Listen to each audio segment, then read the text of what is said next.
So hello and welcome to the next video, that is video number 63। आगे चलेंगे अपन, अपना next question आने वाला है, दैट इज क्वेश्चन नंबर 2। क्या बोलता है देखो, from the following particulars calculate total income of mister Randhir. Mister Randhir की टोटल इनकम निकालो, टोटल इनकम पूरी, हाँ टोटल इनकम बोल दो, पांचों हेड को ऐड करना है, आंसर निकालना है, वो आंसर में से रिडक्शन देना है, फिर आंसर निकालना है। Loss from self occupied house, self occupied house से इनको क्या हो गया, लॉस हो गया 18,000 रुपये का, मतलब हाउस प्रॉपर्टी कई में है, लॉस में है। इनकम फ्रॉम बिजनेस दिया 3,50,000, इनकम फ्रॉम अदर सोर्सेज दिया 72,000। पूरा फाइनल आंसर निकाल के दिया आपको। पीपीएफ में इन्होंने डिपॉजिट करे, एशिया में जो डिडक्शन की बात लग रही है, पीपीएफ में डिपॉजिट करे 40,000, टर्म डिपॉजिट करे स्केड्यूल बैंक के अंदर 16,000 रुपयों का 6 साल के लिए। उसके बाद में प्रीमियम भरे एलआईसी के ऊपर 11,500 रुपये का, प्रीमियम है 50,000 का, जो कि 2008 में इशू करे के लिए थे उन्होंने। रीपेमेंट ऑफ होम लोन 72,000, जिसमें इंटरेस्ट मिला हुआ है 18,000 रुपये। Purchase of national saving certificate 8th issue 30,000, और सुकन्या समृद्धि योजना अकाउंट में अपनी बेटी के नाम से पैसे डिपॉजिट किए 25,000।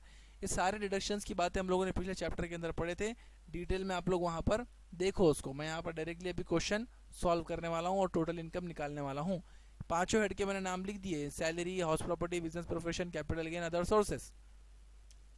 चलो तो देखो, इनकम फ्रॉम सैलरी कुछ है क्या, तो इनकम फ्रॉम सैलरी कोई डिटेल नहीं है, डैश। हाउस प्रॉपर्टी की है, लेकिन हाउस प्रॉपर्टी से क्या हुआ, लॉस हुआ, तो मैंने क्या लिखा यहाँ पर, लॉस फ्रॉम हाउस प्रॉपर्टी 18,000। इसको ब्रैकेट लगाया, क्यों ब्रैकेट लगाया, ताकि समझ में आए कि ये माइनस का आंकड़ा है। क्या का आंकड़ा है, माइनस का, लॉस का। उसके बाद में इनकम फ्रॉम बिजनेस हुई क्या, हाँ हुई इनकम फ्रॉम बिजनेस, उन्होंने बोले 3,50,000 हुई, तो ये आ गया 3,50,000। कैपिटल गेन से कोई इनकम हुई क्या, तो कैपिटल गेन से कोई इनकम मुझे नजर नहीं आ रही, तो हो गया डैश।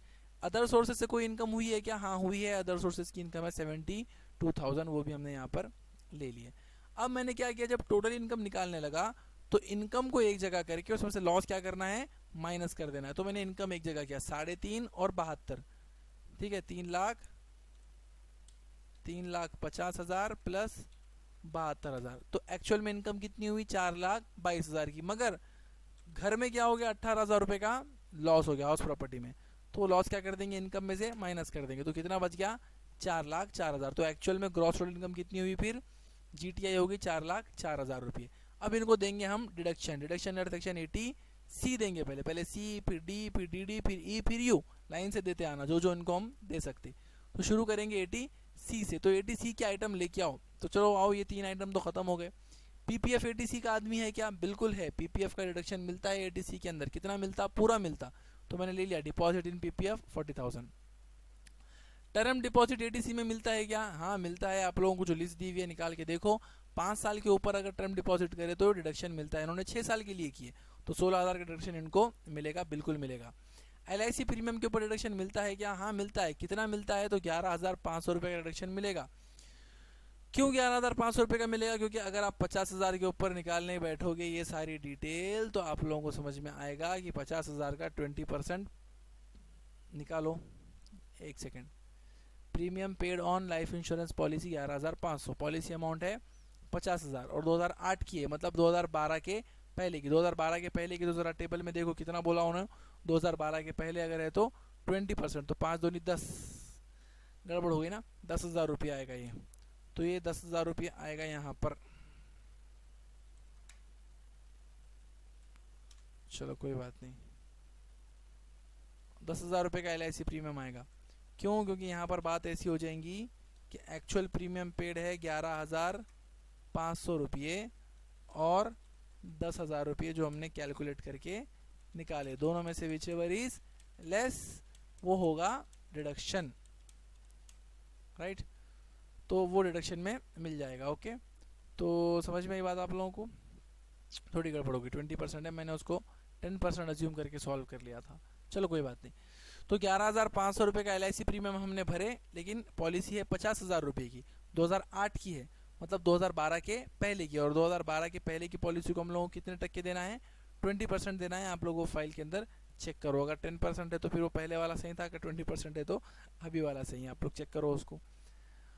तो दो बातें हो गई, फिर 11,500 या 10,000, दोनों में से विचएवर इज लेस, तो दोनों में से जो छोटा है मैंने उतना डिडक्शन ले लिया।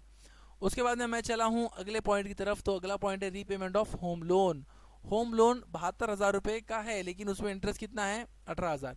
ये 18,000 रुपये का इंटरेस्ट ऑलरेडी हाउस प्रॉपर्टी के अंदर इसका डिडक्शन इनको मिल चुका होगा, तो फिर यहाँ पर उसको डिडक्शन मिलेगा क्या, नहीं मिलेगा। तो 72,000 माइनस 18,000, ये 72,000 में से 18,000 निकालो तो कितना बचेगा 54,000। तो इनको होम लोन का रिपेमेंट का डिडक्शन कितना मिलेगा 54,000 का। नेशनल सेविंग सर्टिफिकेट में कंट्रीब्यूशन ये एटीसी में मिलना चाहिए क्या, यस बिल्कुल मिलना चाहिए, 30,000 दे दिए।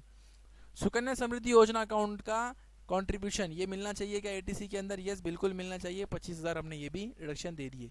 ये सब की हमने टोटल किए तो ये आंसर हम लोगों को मिला। अब ये जो आंसर है शायद ये भी गलत हो गया होगा, ये आएगा 175।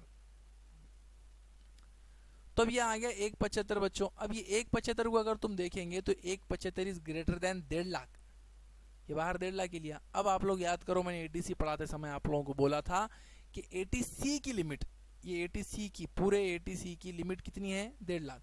वो 2 लाख हो जाए तो भी 1.5 लाख देना है, वो 1,80,000 हो जाए तो भी 1.5 लाख देना है, वो 1,70,000 हो जाए तो भी 1.5 लाख देना है। लेकिन अगर वो 1,40,000 हुआ तो 1,40,000 देना, 1.5 लाख नहीं देना है।